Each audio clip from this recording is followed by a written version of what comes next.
The author Janet Jordan Collins.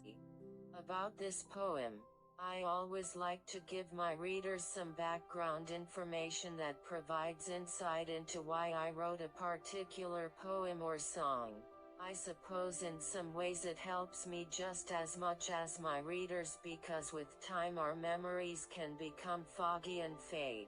In August 2020, I was in the car with my husband, Joseph, on our way to pick up groceries. Of course, for the benefit of those who may be reading this years later, we were in the midst of the coronavirus pandemic. Millions of people were infected and hundreds of thousands of people had died and were still dying in the United States and throughout the world. With no cure in sight, millions of people had lost their jobs and faced foreclosure and eviction. Food pantries were running out of food. At times, the hospitals were overrun with seriously ill patients. There was civil unrest all over the world. It was particularly acute in America, with daily protests and rioting over racial injustice and police shootings of black men and women. To say times were dark would have been an understatement. My husband and I were discussing the economic situation and how it always seemed to adversely affect those most who were on the lower spectrum of the economic scale. For some reason that day, I began to equate the economic situation to the minimum wage and used the phrase minimum wage slavery. From that phrase, God gave me this poem. What I'm about to say some people may find controversial. Nevertheless, I feel compelled to say it. I am no stranger to poverty. I can tell you firsthand about poverty and being hungry while growing up. As a child, poverty was frightening. My parents are both from West Virginia.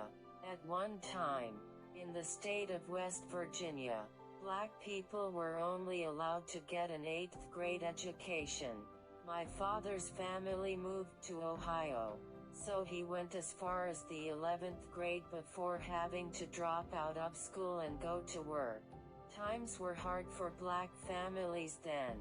After completing her 8th grade education, my mother worked cleaning a white family's house in her town, which ironically turned out to be her future children's great-great-grandparents, as she would go on to marry the son of their out-of-wedlock granddaughter and their great-grandson.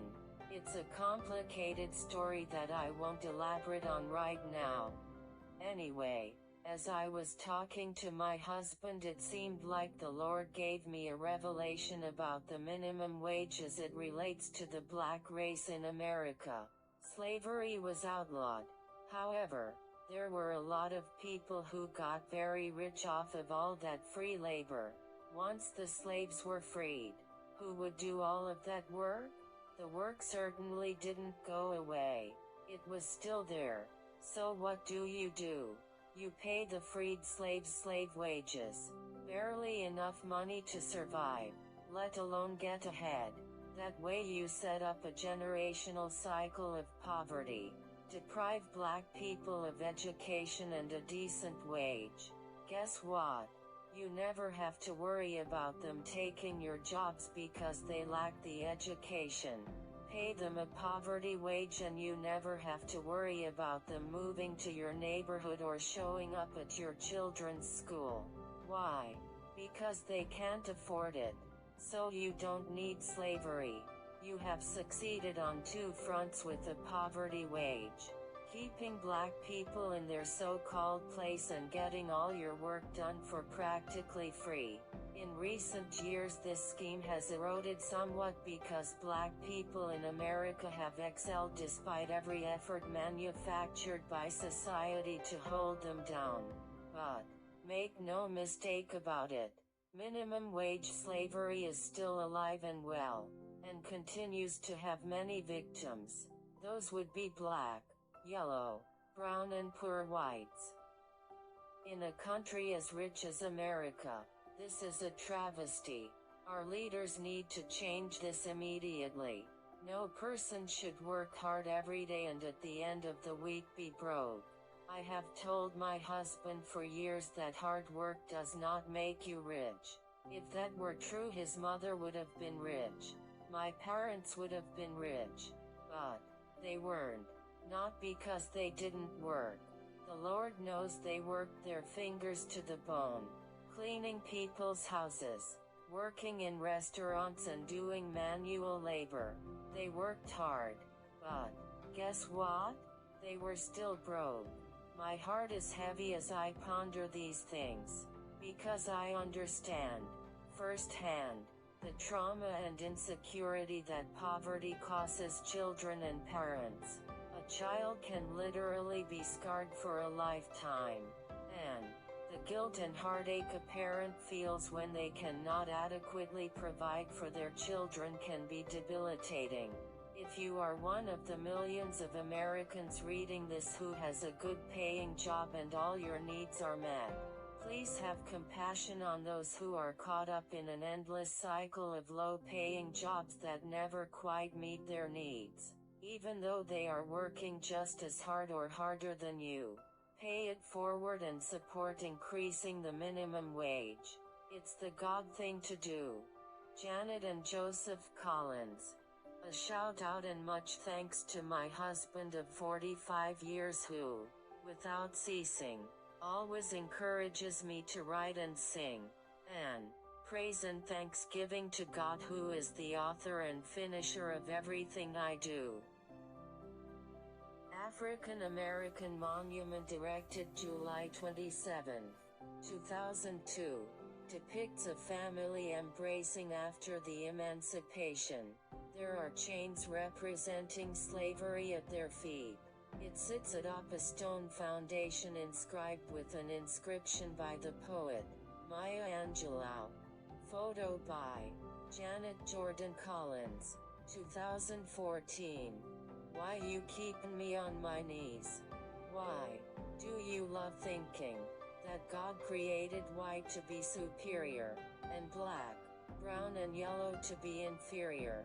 Why do you take pleasure in keeping me on my knees? With minimum wage, the new, modern-day slavery. You tell me I am free, but yet, you hold me down economically. You want to pay me next to nothing for doing all the work, while you make all the money. I guess you find it funny to treat me like a dummy and control me with your modern day minimum wage slavery. You're sitting around enjoying life, while every day I'm drowning in strife, trying to figure out how I'm gonna survive. God, it just don't seem right. Give me the strength to fight this fight. I've been praying all night, begging you to make it right, and free us from the bondage of this modern day minimum wage slavery. Lord, I'm so tired. Help me understand. How long is it gonna be before you make this right? I need your strength to fight this fight. I've been trying to understand. Can you explain it, please? Why they keepin' me on my knees with this modern day minimum wage slavery? You want us to work rain or shine, no matter how dangerous it is. You've got to have someone to do all the work, while you're sitting back on the plantation porch, watching us work, being fanned and sipping tea. You've got all your finery and everything you need. So why you keepin' us on our knees with this modern day minimum wage slavery? America, listen up. Here's the way it's gonna be.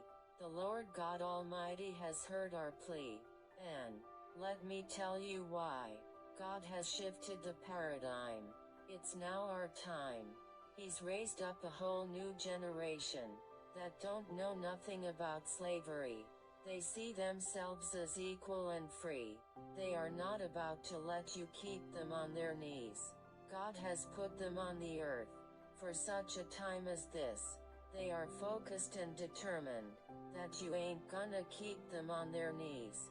With this modern day minimum wage slavery, they are free, and they are willing to fight for what they believe. You need to understand, they have made up their mind, that you ain't gonna put your knee on their neck. That is over. We have come to the time where they have made up their mind. You are not going to hold them down with your modern day minimum wage slavery. Give me some money. That's my road to recovery. 'Cause right now, I'm consumed in survival. I don't have time for a dream. I'm too busy worrying about how I'm gonna pay a bill, or get my next meal. My struggle is real. Why you keepin' me on my knees with your modern day minimum wage slavery? God sees you huddling, figuring out how to manipulate the system to keep us struggling. Our destiny has met our time, and from the dirt and dust, we will arise to take our rightful place in this moment in time, determined to rise above the economic demise of your modern day minimum wage slavery. People of the world, I need you to understand, these are not just words on a page. It's a prophecy to tell you, time's up. The Lord is getting ready to shake it up. Black people have had enough. We're about to make it tough for you to keep us bound in the shackles of this modern day minimum wage slavery. Why do you see me as dangerous? Why do you think you need to shoot me? Look at me. I mean, really look at me. I'm just another human being with red blood flowing through my veins, created in God's image. I'm just like you. We are all the same. It's really a shame that you feel you need to keep me on my knees with your modern day minimum wage slavery. Angry. Yes, black people are very angry. 400 years of angry. Our ancestors' blood is crying out to us from the grave, compelling us to misbehave and start some good trouble. It's the only way to let you know everything is not the same in 2020. We are not your slave, and will not be held by chains to the bondage of your modern day minimum wage slavery. Tomorrow is a new day. Get out of our way. Stop blocking the door. We will not be subjected to this anymore. God is empowering us to reign. Things are not the same. We are demanding your attention and understanding. We are not asking you. We are commanding you to do what is right. Change the law tonight, and when the sun rises on the earth tomorrow, let it be a new day, where you pay us what we are worth, and we are no longer under the bondage of your modern day minimum wage slavery. The End. Copyright sign 2020.